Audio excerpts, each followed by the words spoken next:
പക്ഷേ ഈ തെലുങ്കിന്റെ ഒക്കെ പ്രൊനൗൺസിയേഷൻ കുറച്ച് ബുദ്ധിമുട്ടായിരുന്നു ആദ്യകാലത്തൊക്കെ.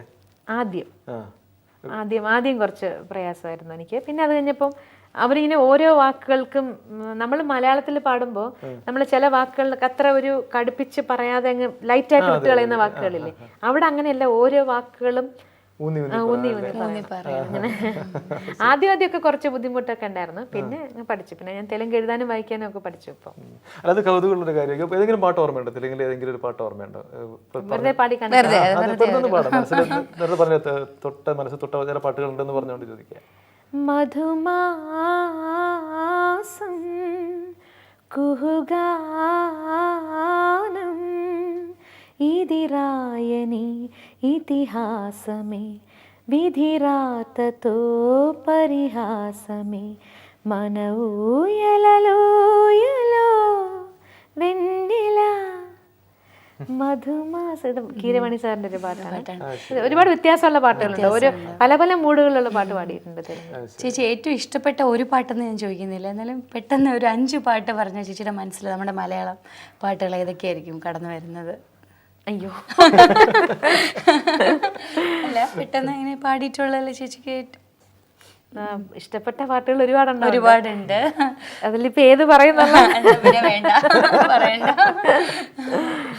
ഞാൻ പറയും, ഞാൻ വർക്ക് ചെയ്തിട്ടുള്ള എല്ലാ മ്യൂസിക് ഡയറക്ടേഴ്സും അവരുടെ one of the best songs ഞാൻ പാടിയിട്ടുണ്ടാവും.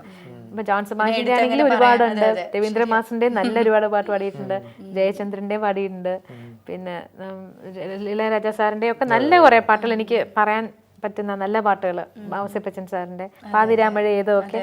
പിന്നെ അവരവരുടെ നല്ല പാട്ടുകൾ എന്ന് പറയാൻ ഒന്നെണ്ണം അന്നെ തന്നെ ഉണ്ടാവും. ഓരോ സംഗീത സംവിധായകരുടെ സ്വപ്നമാണ് ചിത്ര പാടണം എന്നുള്ളത്. അവരുടെ അതുപോലെ ഈ പറഞ്ഞ വിശേഷം നല്ല പാട്ടുകൾ പാടേണ്ടി വരുമ്പോ ചിത്രയെ അന്വേഷിക്കുക എന്ന് പറയുന്നത്. അപ്പൊ അങ്ങനെ ചോദിക്കുന്നില്ല, ഏതെങ്കിലും ഒരു പാട്ടും കൂടി നമ്മുടെ പ്രേക്ഷകർക്ക് വേണ്ടി നല്ലൊരു മലയാളം പാട്ടുകൾ ഏതെങ്കിലും മനസ്സിന് പെട്ടെന്ന് ഓർമ്മയിൽ വരുന്ന. രാജഹംസമേ മഴവിൽ കുടിലിൽ സ്നേഹദൂതുമായി വരുമോ സാഗരങ്ങളെ മറുവാക്കുമിണ്ടുമോ എവിടെ എൻ്റെ സ്നേഹഗായകൻ ഓ രാജഹംസമേ. എന്റെ തൊണ്ട നല്ല സുഖമില്ല. ചേച്ചിയുടെ ഒരു ശബ്ദമില്ലാതെ ഒരു മലയാളികളുടെ ജീവിതം പൂർണ്ണമാവുന്നില്ല എന്നല്ലേ പറയാം അല്ലേ?